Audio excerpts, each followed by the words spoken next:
So I was going viral for some political stuff, getting trolled a lot by the right, and I decided I didn't want to go viral for that anymore. Like, politics is important to me, but it's not like my most passionate topic, and so I decided I wanted to go viral for peeing on your credit card again.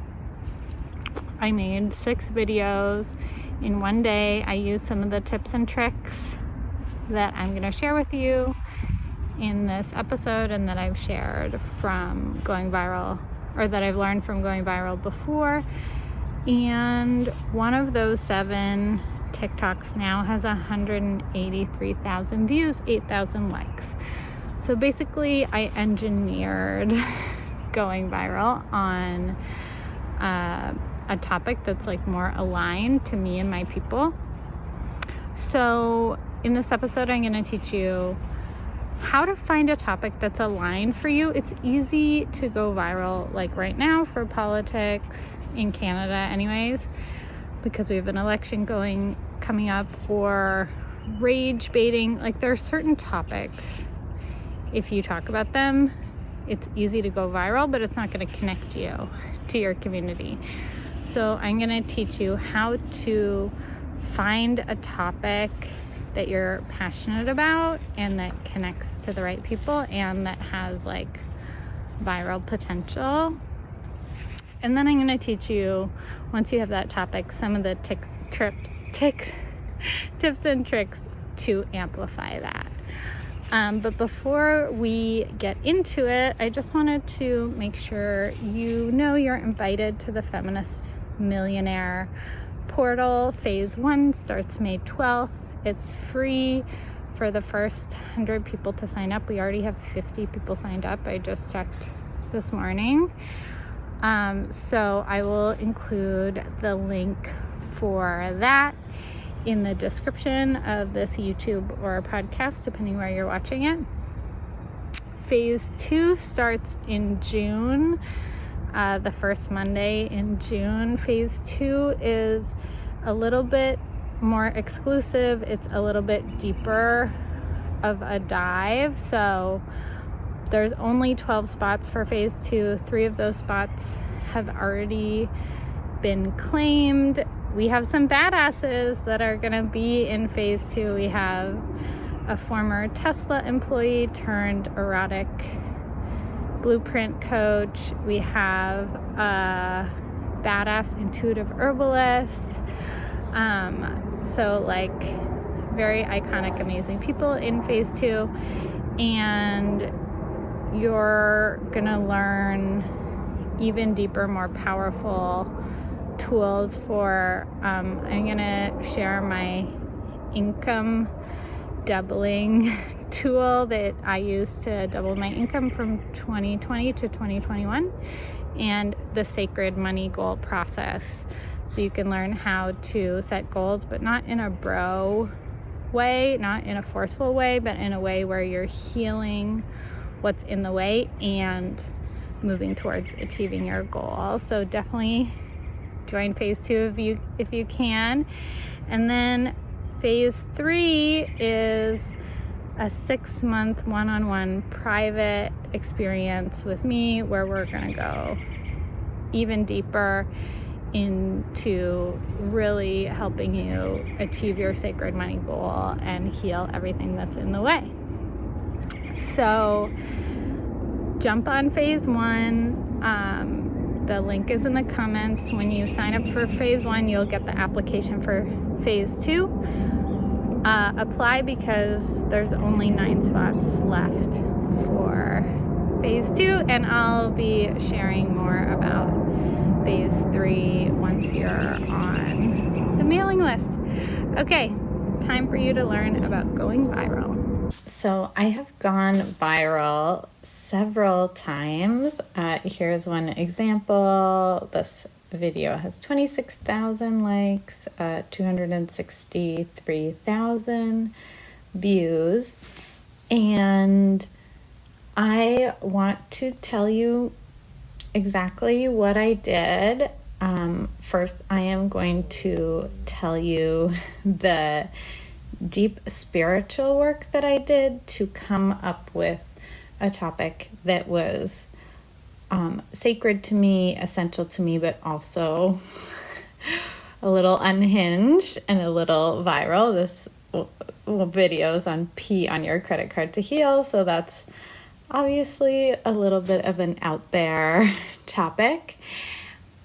But something that I genuinely did and genuinely changed my life. And then I'm going to talk to you about tactics, strategies, like how to go viral again after you've gone viral once, and how to figure out which of the videos is going to do the best, and then to like pump the energy. I found some ways to pump the energy on a video and to skyrocket it. So, the silly hand thing. Okay, so the spiritual work to find a topic that is going to be viral but is also authentic to you. Let's start with that. So, before I went viral, I was taking this spiritual business course, and we were doing all this work on what's real, what's not real. And because I was in some debt at that time and money was really my focus, I was doing a lot of spiritual work on money, how money is not real, how debt is not real, how money was created by the human imagination. When human beings go extinct, money will go extinct too. So the laws of physics don't apply to money. We assume the laws of physics apply to money because the laws of physics apply to almost everything in our world. So it seems like to make a lot of money, you have to work really hard, because to build 5 pounds of muscle, you have to work at it. Whereas someone can give you $5,000 overnight.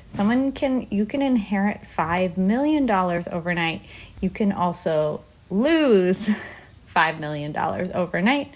Whereas to gain 5 pounds of muscle or lose 5 pounds of weight is going to take time. It's going to take effort. It's going to take consistency.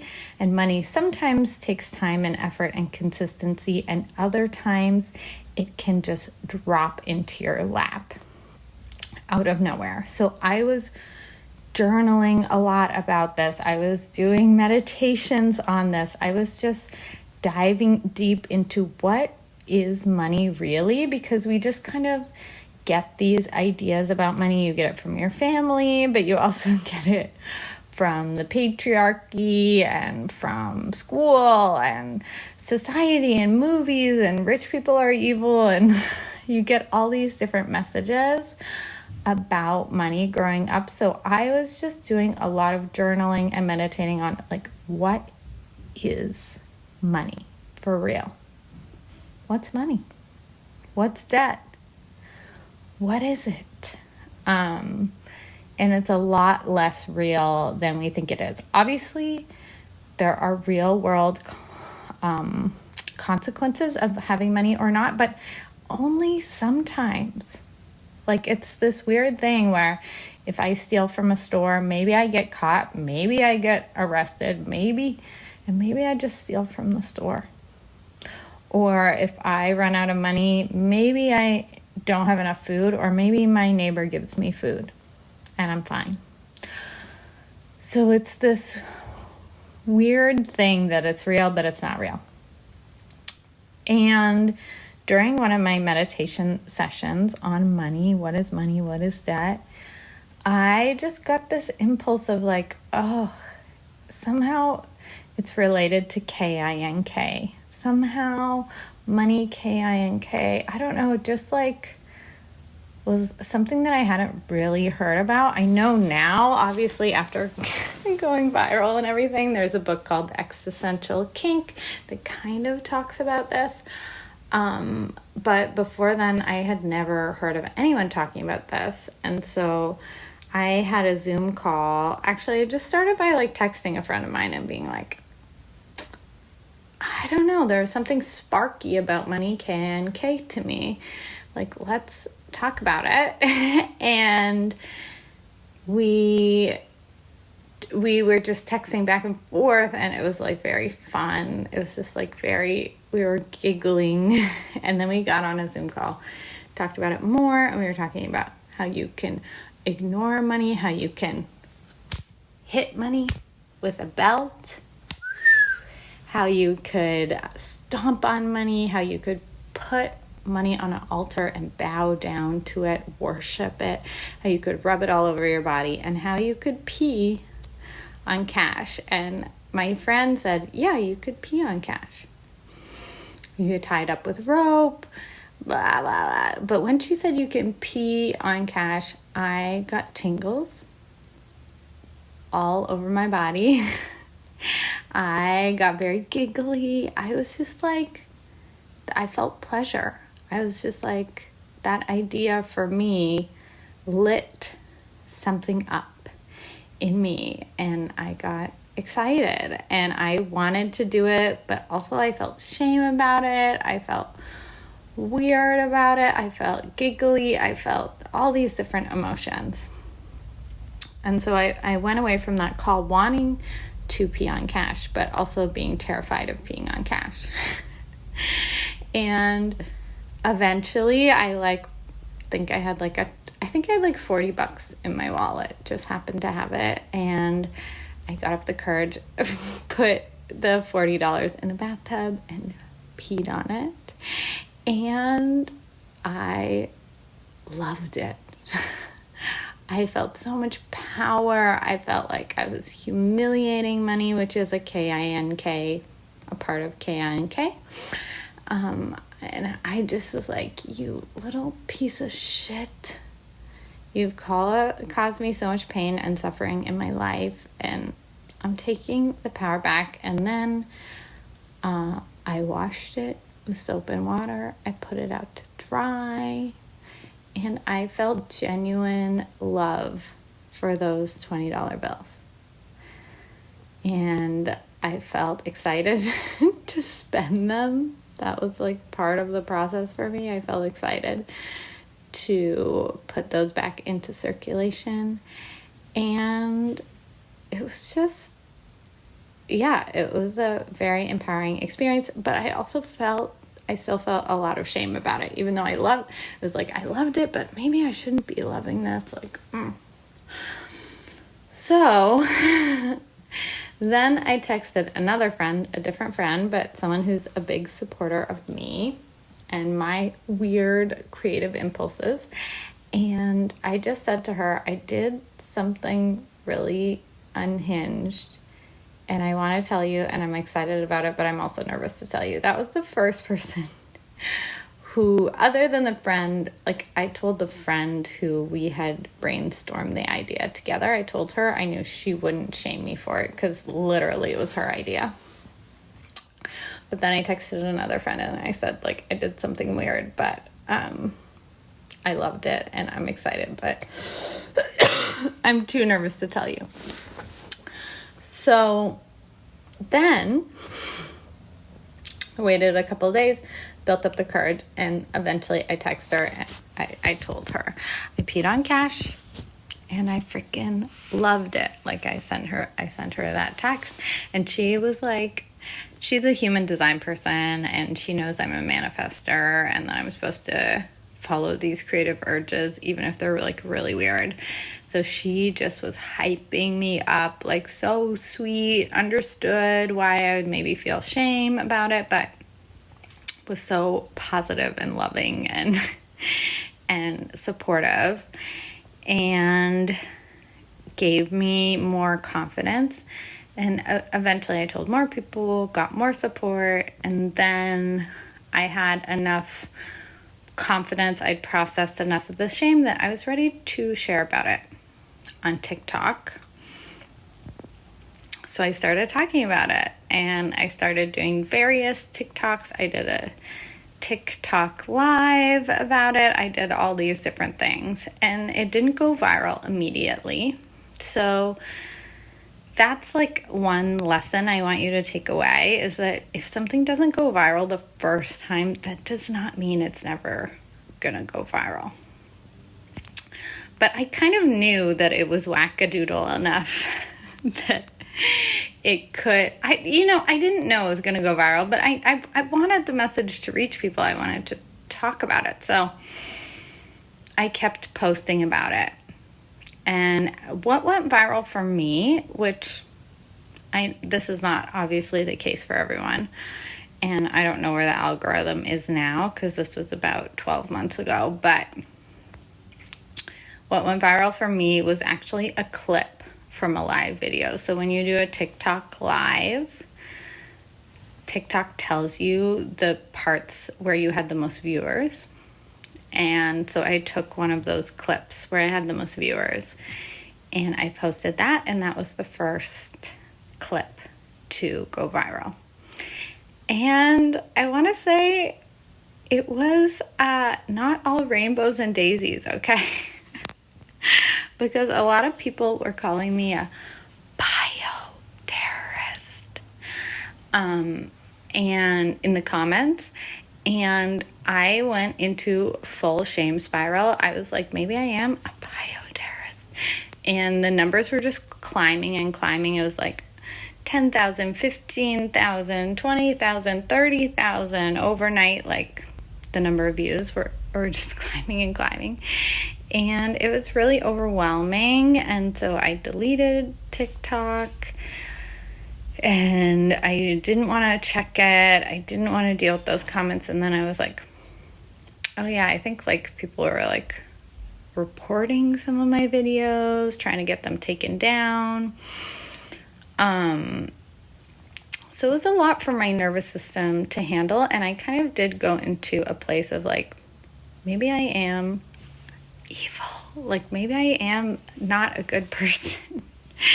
And yeah, that was rough. I had to get somatic support. I had to get personal development support, coaching to process that. So I think this happens to basically anyone who goes viral or gets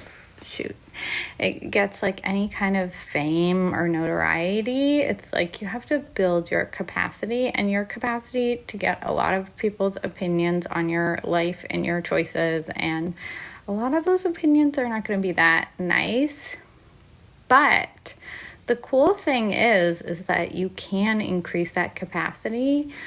You can, with shame, go talk to your friends, go to your coach, go to your therapist, go to your somatic practitioner and get support to process that. And like now when I get those similar comments, it literally doesn't affect me at all, because I have like deeply done a lot of processing work on that.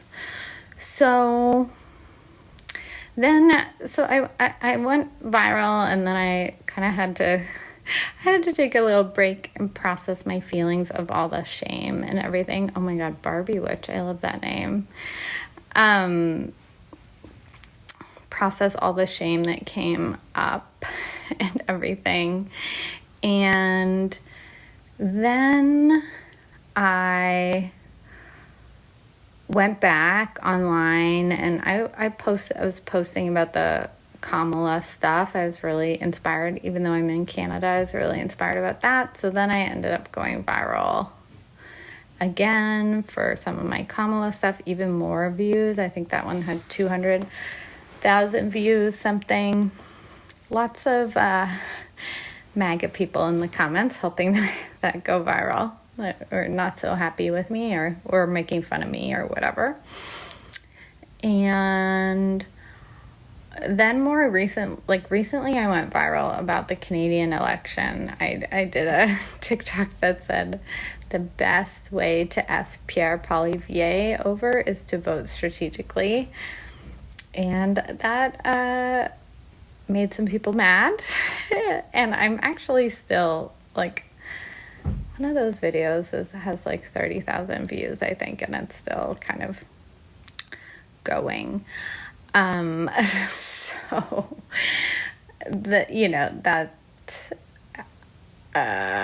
it went viral, but a lot of it was not with the audience that I want, and it just pissed a lot of people off. I think it did get the information out there, so I chose not to take that video down. But I realized I don't really want to go viral for political stuff, because my community is like super weird, super witchy, super spiritual, very niche. So even if I am going viral like on the right side, I can't use my hands, on the right side of a political situation, it's not really gonna hit my weird witchy niche, my community who I love to hang out with. So I stopped posting about the election, and I decided I wanted to go viral about peeing on cash and credit cards again, because I know that's a topic that like hits the people that I want to hang out with. Like the people that are called to that are my people. And since then, I've created a free workshop called Pee on Your Credit Card to Heal. So if I went viral, I would actually have somewhere to send people, the people that were really inspired by it.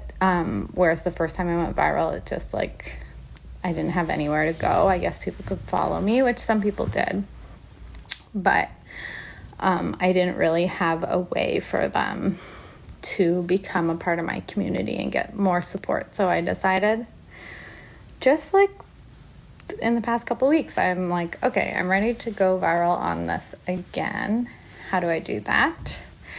And so what I did yesterday is I went back to one of the original videos that went well, and I did a bunch more TikToks for replying to comments on this video, actually. So you can see how many comments are there. 640 comments on this video of mine that went viral. So if you go to the comments section, and even if it has 3, I've done this before, it has like 3 comments. It doesn't have to have a lot of comments. But if you reply to the comments on a video that is doing well, it can kind of like bump that video back up. So I thought maybe that would happen. And basically the strategy when I reply to the comments is I basically just repeat what I said in the first video. And by the way, all my stuff is just all my things that have gone viral is just me talking to camera. It's not like, it's not, and I don't really do very much editing or anything. I just like talk about what I want to talk about to camera. So when I reply to comments, I basically just repeat what I said in the original video. I do the same title. So like this one, Pee on Your Credit Card to Heal is the title. So when I was replying to the comments, I just did another title that was Pee on Your Credit Card to Heal, and then it has the little icon of the comment and the person's comment. I put captions. And so yesterday I did about 6 or 7 of those that were just like repeating the same content that I put in the original video while replying to comments. And I do reply to the person's comment, but I don't reply to the person's comments usually in what I'm talking about. I'll just write like a little note to them, or all in the caption I'll reply to them if there's something specific I want to say. And so I did like 7 of those yesterday, and then one of them was kind of like doing better than the others. Like it was not doing great. Like it had like 300 views, which is not amazing. But the other ones were like at 100 views. So I was like, okay, out of the 7 that I did, this is the one that's popping off. I don't know why. Maybe it was the length of the video, or I don't know what. So once I saw, okay, this one's popping off, what I did is I used the same audio. So if you go to like the bottom corner, you can see like the icon of where the audio comes from. It's hard to describe, but on TikTok, it's like the very bottom right corner. There's a little icon with your face on it because it's your audio. The original video is your audio. You click on that. You can say use sound. And then you put another video of that, another video with the same sound, and you add captions, and you add the same title. So again, the title is Pee on Your Credit Card to Heal. And you just put that new video. Obviously, like this one is actually one of those. So this is the audio of me talking about peeing on your credit card, but the video is me walking in the woods. So you can do video of you walking in the woods. Yesterday I did some videos of me dancing. I love to dance. If you don't like to dance, don't do that. I also sometimes do videos of the CN Tower since I'm in Toronto, and a lot of my videos are shown to people around Toronto, and the CN Tower is iconic, and it's easy to like take some footage of it and make it look nice, and then just do the audio and the captions. So I did that for the video that was popping off yesterday. I did that. And I also replied to one of the comments doing the same commenting strategy. And it worked. That video now has 10,000 views, and it's actually like climbing even as I'm on this TikTok live explaining this all to you. I know it's going up. It's kind of the graph of the analytics is going up and up. So who knows what it'll get to. So I pumped a little more fuel in it today. I did another video of me dancing with the same audio and the captions and the same title, just to pump a little gas into it. And so that is basically the process if you want to go viral from, I like where I am now, I know if I wanted to go viral about politics right now, especially because it's the Canadian federal election, it would be so easy. And like,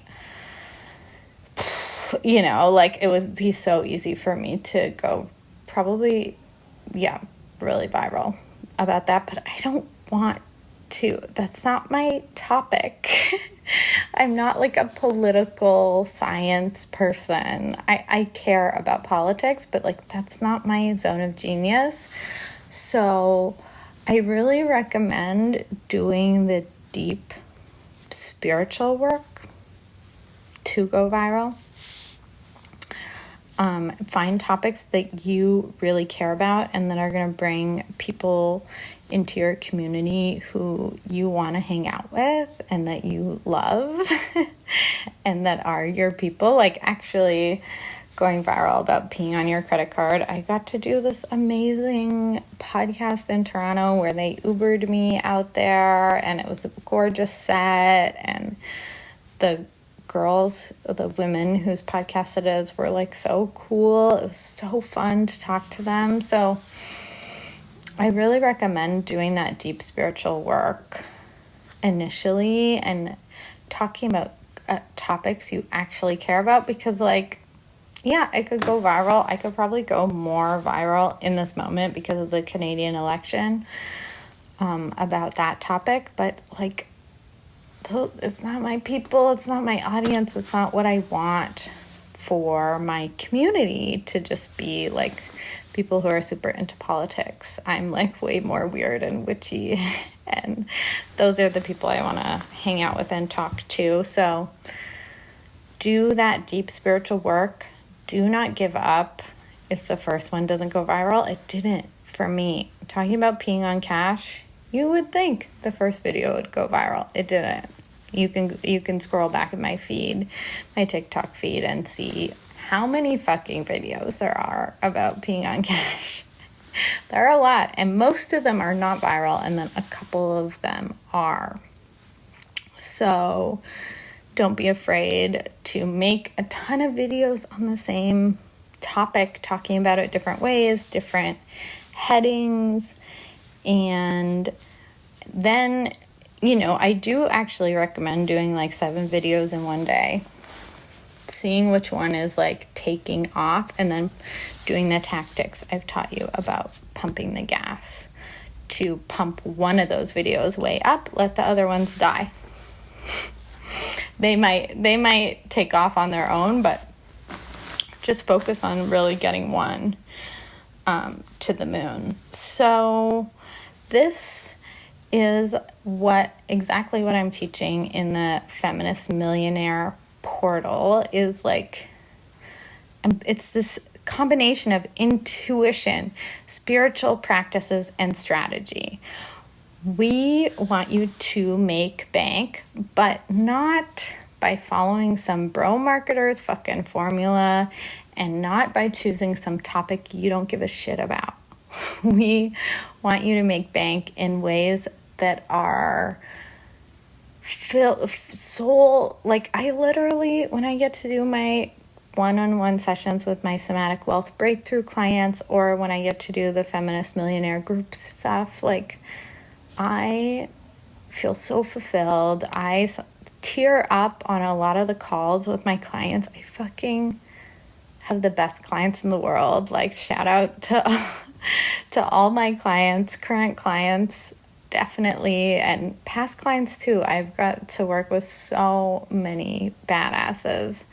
I feel so grateful and fulfilled.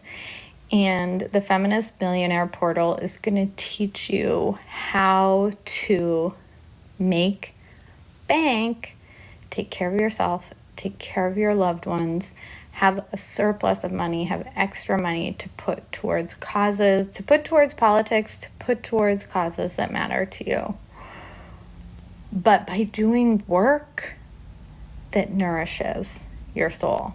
So it's going to be the spiritual practices, the somatic practices, and then it's going to be the tactical shit, what I covered here, which is, what are the tactics that are actually going to make you money? What's the sexy strategy and structure we want to build for your business so that you are not doing work that you love with just a few people and feeling broke AF. That is not what you're meant for.